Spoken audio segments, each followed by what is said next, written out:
Financial webinar on mutual fund, ETF funds, index fund on November 16th and 17th. Please register. Hi hello namaste welcome back to our channel. ఈరోజు మనతో ఉన్నారు AMFI certified mutual fund distributor అయిన బొనగల సలోమోన్ గారు. సార్తో మాట్లాడదాం. నమస్కారం sir. నమస్తే అండి విరాట్ గారు.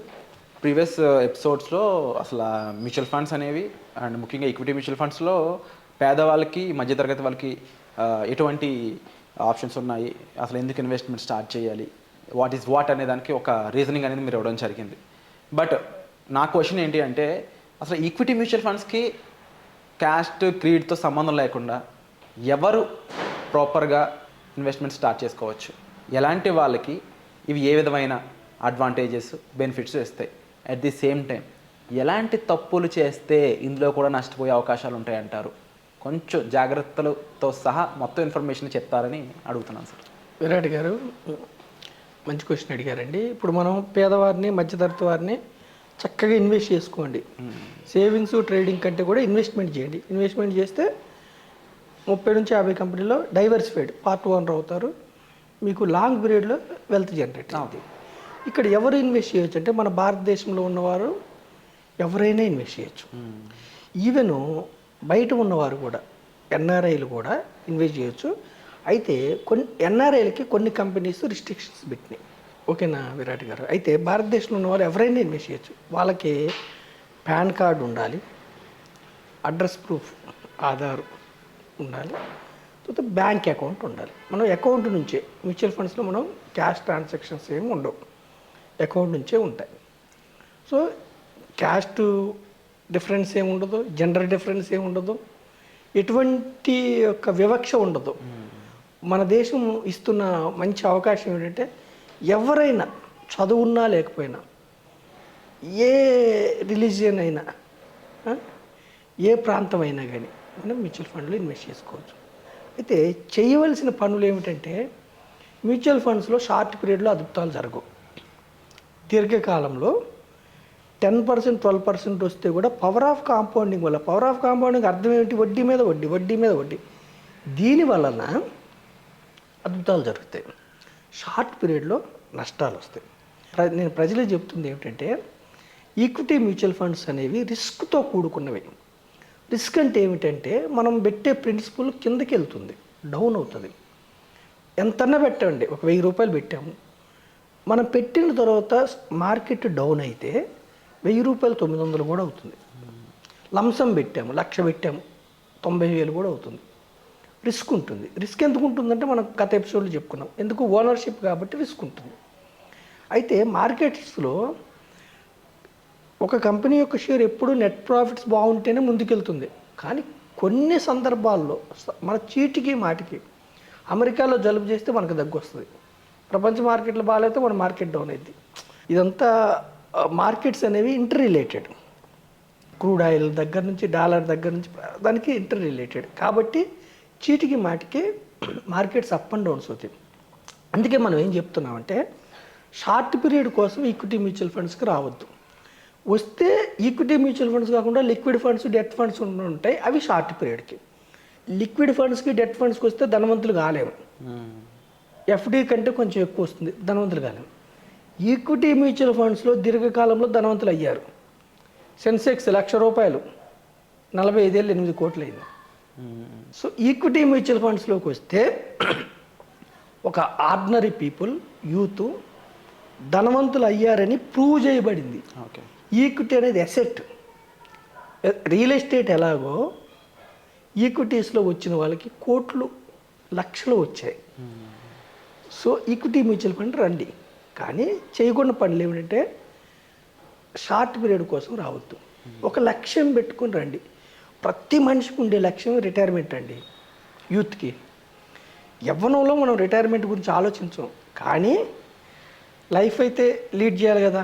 ఒక 25 ఏళ్ళ వ్యక్తి 50 ఏళ్ళకి వచ్చే వరకు ఉద్యోగం ఉన్నా పోయినా ఒక కార్పస్ క్రియేట్ చేయాలనే ఒక డ్రీమ్తో రండి. 50 ఏళ్ళు వచ్చే వరకు మీ స్టేటస్ మారిపోవాలనే డ్రీమ్తో రండి. కోట్లు సంపాదించాలంటే ఎంత పెడితే కోట్లు వస్తాయి అనే డ్రీమ్తో రండి. ఒక 20-25 ఏళ్ళ తర్వాత బ్రహ్మాండమైన ఇల్లు కట్టాలి, పిల్లలను బ్రహ్మాండమైన ఎడ్యుకేషన్ ఇవ్వాలి, ఈ డ్రీమ్తో రావాలి. చేయకూడని పనులు ఏముంటాయి కొన్ని అంటే, డౌన్ అయినప్పుడు మార్కెట్స్ మనం ఇన్వెస్ట్మెంట్ ఆపకూడదు ఈక్విటీ మ్యూచువల్ ఫండ్లో. ఎందుకంటే విరాట్ గారు, ప్రతి వస్తువు మనం భూమి మీద తగ్గుతుంది అనుకోండి, ఆ వస్తువు విలువ కొంటాం మనం. ఇప్పుడు మీ చేతిలో ఐఫోన్ ఉంది, ₹1,00,000 సపోజ్ 90,000కి వస్తుంది అనుకున్నప్పుడు కొంటాం, ఆనందంగా హ్యాపీ. మరి స్టాక్ మార్కెట్స్ కరెక్షన్ అయ్యి స్టాక్ డౌన్కి వస్తున్నప్పుడు ఎందుకు భయపడాలి? ఎస్బీఐ బ్యాంక్ సపోజ్ ఉదాహరణ చెప్తున్నా, ₹1,000 ఉంది స్టాకు, మార్కెట్ కరెక్షన్ అయింది 700కి వస్తుంది, ఎందుకు భయపడాలి? కొనాలి. లాంగ్ టర్మ్లో దీనికి లాంగ్ టర్మ్లో ఇది 90,000కి ఐఫోన్ కొన్నారు, లాంగ్ టర్మ్లో ఎక్కువ పెరిగినప్పుడు మీకు అమ్ముకోవచ్చు కదా. అలాగే స్టాక్స్ కూడా డౌన్ అయినప్పుడు కొనాలి. ఇంకా యాపిల్ అన్న ప్రోడక్ట్ అన్న డిప్రిషియేట్ అవుతుంది, కానీ స్టాక్ మాత్రం అప్రిషియేట్ అవుతుంది 100%. అప్రిషియేట్ అవుతుంది. సో మనం ఏం చేస్తున్నామంటే ఈక్విటీ మ్యూచువల్ ఫండ్లో ఆర్డినరీ పీపుల్ దీర్ఘకాలం కోసం రావాలి. సరే, ఎవరెవరు ఇన్వెస్ట్ చేయొచ్చు అంటే ఎవరైనా ఇన్వెస్ట్ చేయొచ్చు, బ్యాంకు ద్వారా మాత్రమే ఇన్వెస్ట్ చేయొచ్చు. అంటే ఈక్విటీ మ్యూచువల్ ఫండ్లో రావాలంటే ఫస్ట్ కేవైసీ ఉండాలి, నో యువర్ కస్టమర్. కేవైసీ ఎలా చేయాలి ఏమిటంటే, మనం వాళ్ళని డిస్ట్రిబ్యూటర్స్ వెంటనే చెప్తాం, కొన్ని ఆన్లైన్ ప్లాట్ఫామ్స్ కూడా ఉన్నాయి. అయితే ఈ మధ్య నేను ప్రజలకు చెప్పేది ఏంటంటే, ఈక్విటీ మ్యూచువల్ ఫండ్స్లో కూడా కొన్ని సైబర్ నేరస్తులు, కొన్ని ఫినాన్షియల్ సంస్థలు మిస్గైడ్ చేస్తున్నాయి. స్టాక్స్లో పెట్టండి, అవి పెట్టండి, ఇవి పెట్టండి అని ఫ్రాడ్ చేస్తున్నారు. జాగ్రత్తగా చూసుకొని వెబ్సైట్ కరెక్ట్గా ఉందా లేదా. ఇప్పుడు ఎనీ మ్యూచువల్ ఫండ్ సంస్థ అది వెబ్సైట్ కరెక్టా కాదా, ఆన్లైన్ వెళ్ళే వాళ్ళకి చెప్తారు. లేదు డైరెక్ట్గా మ్యూచువల్ ఫండ్ ఆఫీస్కి వచ్చి చేశారా, వెళ్ళండి గుడ్. లేదు డిస్ట్రిబ్యూటర్ ద్వారా చేశారా, వెళ్ళండి గుడ్. సో ఎవరైనా ఈక్విటీ మ్యూచువల్ ఫండ్లో మనకి ఎంటర్ కావచ్చు. మనం ముఖ్యంగా డూస్ డోంట్స్ ఏమిటంటే విరాట్ గారు, దీర్ఘకాలం కోసం ఈక్విటీ మ్యూచువల్ ఫండ్స్ రావాలి. రెండవది liquid funds, debt funds wealth preservation కోసం. వెల్త్ క్రియేషన్ కావాలంటే రిస్క్ తీసుకోవాలి. మీ ఈక్విటీ మ్యూచువల్ ఫండ్లో రిస్క్ ఉంటుంది. షార్ట్ పీరియడ్లో మీ యొక్క డబ్బు కిందకి వెళ్తుంది, ఒక 5 years 7 years వరకు కూడా రిస్క్ ఉంటుంది. మీరు ఓపిక పట్టాలి ఈక్విటీ మ్యూచువల్ ఫండ్స్. తర్వాత ఇంకేమిటి తెలుసుకొని పెట్టాలి, స్కీమ్స్ ఎక్కువ. ఈక్విటీ మ్యూచువల్ ఫండ్లో పెద్ద డిసడ్వాంటేజ్ ఏమిటంటే వేలు స్కీమ్స్ ఉంటాయి.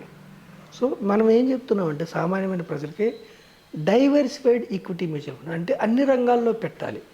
ఒకే రంగంలో పెడితే, సపోజ్ ఒక ఇన్ఫ్రాస్ట్రక్చర్ రంగమే తీసుకున్నాం, ఆ ఒక్క రంగం పెరిగితేనే మీకు పెరుగుతుంది. ఫార్మర్ రంగమే తీసుకున్నాం, ఆ రంగం. అందుకని ఒక రంగం కాకుండా డైవర్సిఫైడ్ తీసుకుంటే మనకి మ్యూచువల్ ఫండ్ సంస్థలు ఏం చేస్తాయంటే ఆ దేశంలో ఏ రంగం పెర్ఫామ్ చేస్తుందో ఆ రంగంలో స్టాక్స్లో పెడుతూ ఉంటుంది. డైవర్సిఫైడ్ ఈక్విటీ మ్యూచువల్ ఫండ్లోకి రండి. నేను ఈ వీడియో ద్వారా ఏం చెప్తున్నానంటే, చదువు లేకపోయినా పర్వాలేదు, మంచి స్టేటస్ లేకపోయినా పర్వాలేదు, ఈక్విటీస్లోకి ఎంటర్ కండి, డైవర్సిఫైడ్ ఈక్విటీస్లోకి ఎంటర్ కండి. ఎంతో కొంత క్రమానుగుణంగా నెల కట్టడాన్ని సిప్ అంటారు, సిస్టమేటిక్. అంటే బ్యాంక్ నుంచి మాత్రమే డెబిట్ అయింది.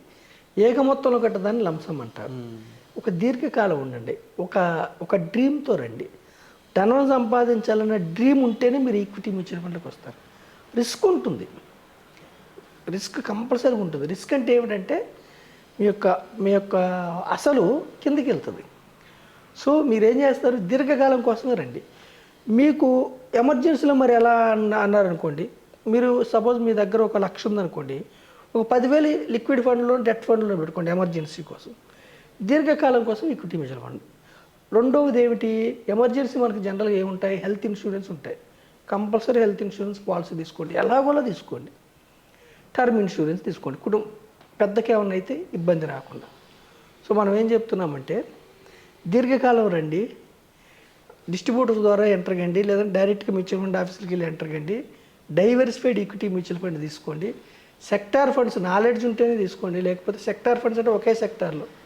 సపోజు మన డ్రీము ఐటీ ఎంప్లాయ్ కావాలని ఉందనుకోండి, మనం కాలేకపోయాము, ఇంజనీరింగ్ సీట్ రాలేదు ఇంకోటి, కానీ ఐటీ ఫండ్ తీసుకున్నాం అనుకోండి, భారతదేశంలో ఉన్న టాప్ 20 ఐటీ కంపెనీస్ ఓనర్ అవుతారు మీరు. సో మనం ఏం చెప్తున్నామంటే ఆర్డినరీ పీపుల్కి, పేదవారికి మీరు ధనవంతులు కావాలంటే ఈక్విటీ మ్యూచువల్ ఫండ్స్ ద్వారా మీకు అవకాశం ఉంది. సో డిస్ట్రిబ్యూటర్ ద్వారా రండి, లేదంటే మంచి మ్యూచువల్ ఫండ్ ఆఫీస్కి వెళ్ళి గైడెన్స్ తీసుకొని చక్కగా రీసెర్చ్ చేసి రండి. దీర్ఘకాలంలో మీకు వెల్త్ క్రియేట్ అయ్యే అవకాశం చక్కగా ఉంది. Wonderful sir. అండ్ ముఖ్యంగా ఇలాంటి కాన్సెప్ట్స్ అనేవి ఇంకా జనాలకి తెలియాల్సిన అవసరం ఎంతైనా ఉంది. దాదాపుగా నాకు తెలిసి 141 crore పీపుల్లో ఇంకా ఇన్వెస్టర్స్ మనకు చూసుకున్నట్టయితే రిటైలర్స్ చాలా తక్కువ మందే ఉన్నారని చెప్పాలి. పర్సంటేజ్ వైజ్ చూసుకుంటే, రేషియో వైజ్ చూసుకున్నా. సో ఎక్కువ మందికి ఇంకా ఇందులో అడుగు పెట్టాల్సిన అవసరం ఉంది. బేబీ మీలాంటి వాళ్ళు మరింత నాలెడ్జ్ని ఇలా వీడియోస్ ద్వారా ఇవ్వాలని నేను మనస్ఫూర్తిగా కోరుకుంటూ ఉన్నాను. అండ్ తప్పకుండా మీకు ఎటువంటి సజెషన్ కావాలన్నా డిస్ప్లే అవుతున్న నెంబర్స్ కాల్ చేసి మీరు సొలోమన్ గారిని సంప్రదించవచ్చు. Thank you so much sir. Thank you అండి విరాట్ గారు.